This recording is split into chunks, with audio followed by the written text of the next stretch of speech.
Today, magbe-bake po ako ng bola-bola with chorizo buns.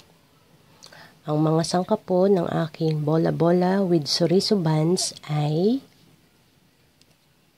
actually po, ito po yung leftover po ng ginawa kong bola-bola siopaw. So, marami pa pong natirang bola-bola and chorizo. Naisip ko pong gumawa ng bola-bola with chorizo buns. So, ito po yung recipe natin. Chorizo. Yung chorizo po, pwede nyo po munang igisa para sure pong lutong-luto po yung ating chorizo. Then, yung bola-bola natin na natira. Ito po yung ating 2 teaspoon yeast. Instant yeast po yung ginamit natin. 1 cup warm water. 4 tablespoon sugar. Then, 3 and 1/2 cup bread flour. Yung bread flour po natin ay sifted na po. 1/2 teaspoon dough improver. 1/4 cup powdered milk. 1 teaspoon salt. 1 egg. 2 tablespoon shortening. Then, meron tayong extra pang kneading na 1/8 cup bread flour. So, ayan po yung mga gagamitin natin sa reseping ito. Magsisimula na po tayong gumawa ng bola-bola with chorizo buns. Una po natin gagawin ay ang ating yeast mixture. Ito po yung ating sugar. Nalagay natin sa ating warm water. I-dissolve lang po natin or tutunawin yung ating sugar. Then, pag nakita nyo pong tunaw na yung sugar, saka po natin ilalagay yung ating yeast. Simutin lang natin. Make sure na malinis po yung ating mga kamay. Then, isi-set aside po muna natin ito ng mga 5 minutes until mag-bloom po yung ating yeast. Then yung ating filling na bola-bola and yung chorizo, sinet aside ko muna po. Gagawin naman natin yung ating mga dry ingredients. Yung chorizo po natin at yung ating bola-bola filling, sinet aside ko muna po. Then gagawin po muna natin itong ating dry ingredients. Ating dough improver. Sasama-samahin lang po natin. Ayan yung salt. Powdered milk. Mix lang po natin together.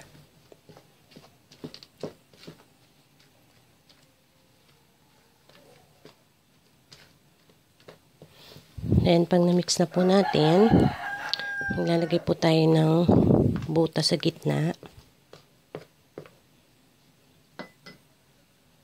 Then, ito po yung ating 1 egg. And-scramble ko po. Nalagay natin sa gitna. Then, yung ating yeast mixture, nag-bloom na po. I-add din po natin sa gitna ng ating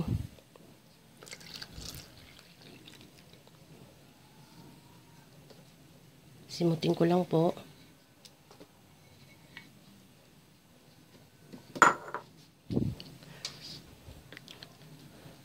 And imimix po natin together yung dry at saka yung liquid ingredients natin.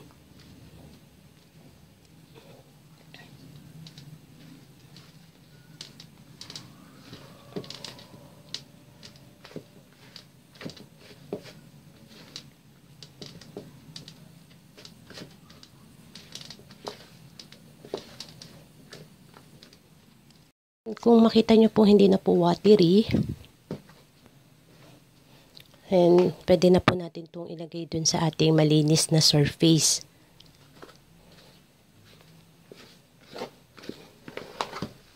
Para mag-kneading na po tayo.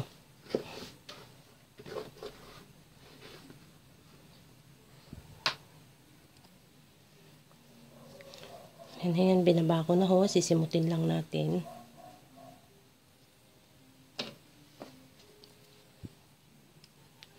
Ihanda po natin yung ating shortening.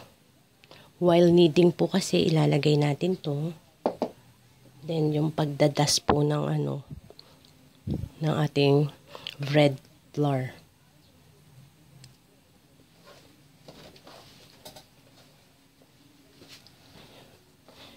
Kneading po muna natin.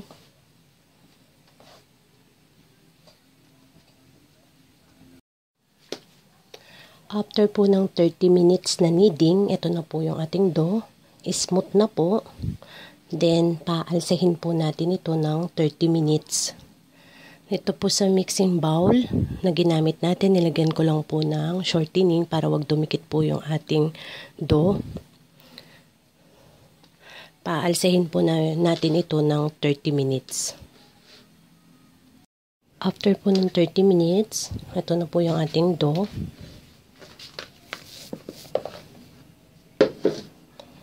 Double size na po siya. So, nalagay natin sa surface, then ipa-punch down lang po natin yung ating dough.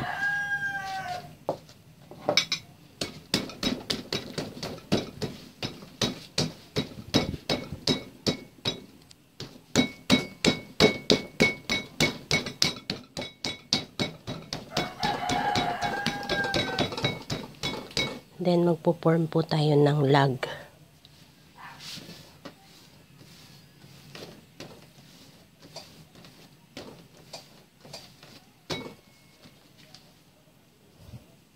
Handa na po natin yung ating filling na bola-bola and chorizo.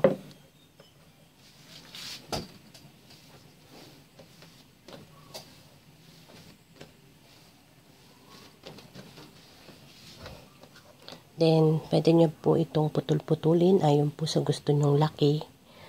Kung meron po kayong timbangan sa bahay, pwede nyo pong timbangin isa-isa para even po yung kanilang mga timbang o pare-pareho po yung maging timbang nila. So, ito po kasi homemade lang. Merienda lang po namin sa bahay. Kaya, tatansyahin ko na lang po.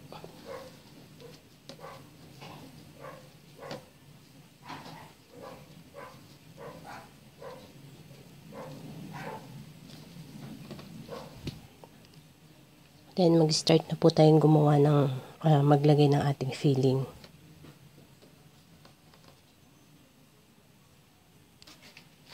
Gagamit po tayo ng rolling pin. Pero kung ano po yung available nyo na rolling pin sa bahay, pwede nyo po yung gamitin.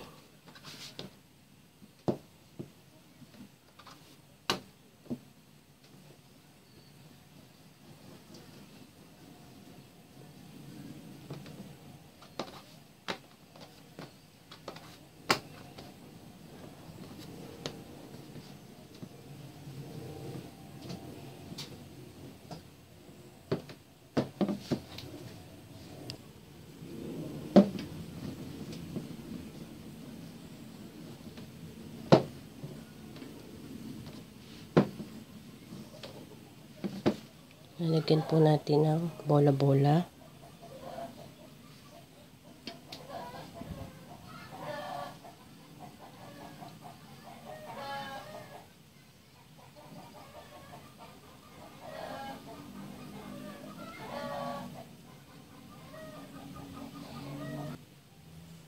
Then yung gagamitin po natin na baking pan, ito po yung binrush ko na po ng shortening para hindi po dumikit yung ating tinapay pagka naluto na. Then, see to it po na may space po yung tinapay natin para hindi po magdikit-dikit. Then, kasi aalsa pa po yan. Kaya lagyan mo po ng space.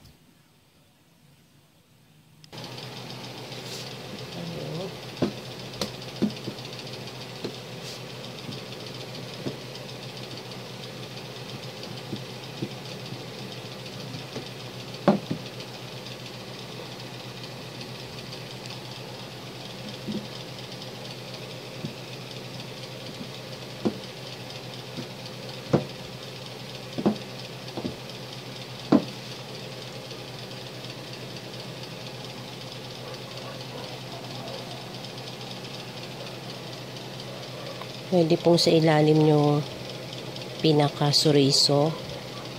Sa ibabaw naman po yung bola-bola.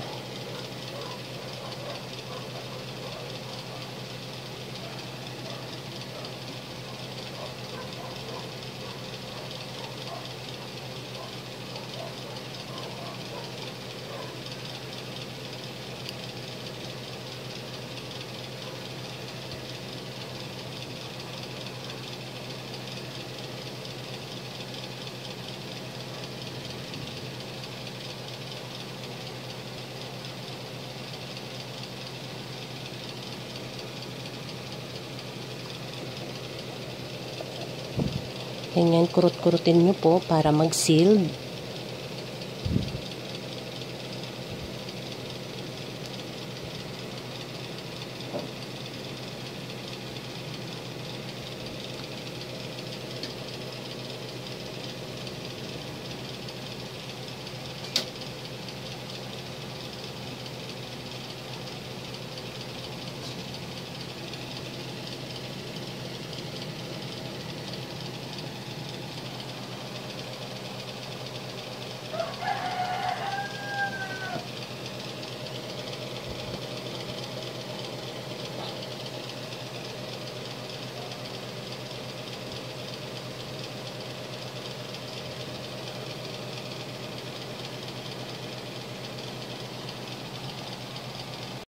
Then, medyo i-compress po natin para masiksik po yung tinapay. Then, yung ating filling.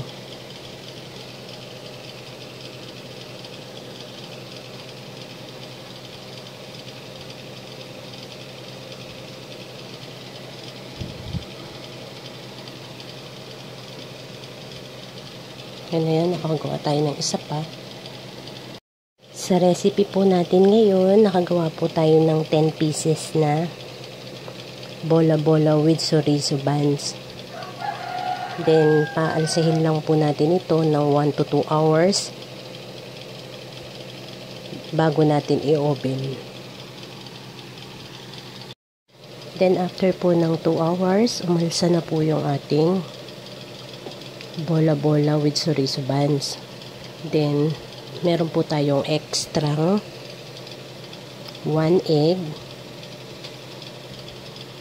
or egg wash.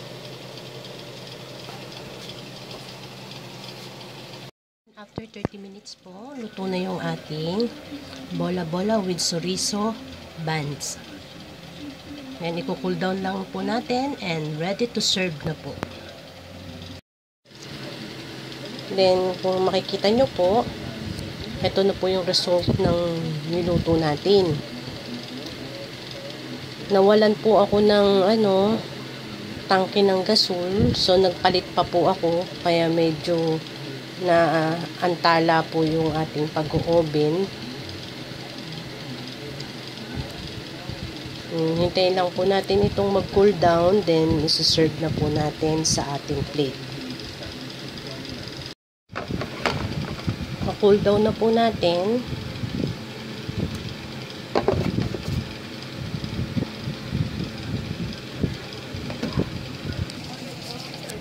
And then, nailagay ko na po sa ating serving plate. Ready na po ito para sa merienda.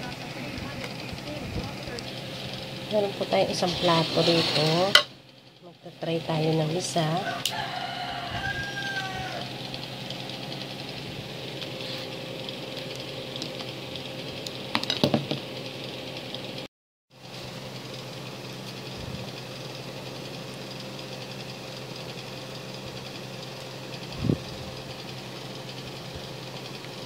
Chorizo natin. Oh, medyo mainit-init pa konti. Yung pagkagat nyo po, makakagat nyo agad yung palaman. Then may chorizo.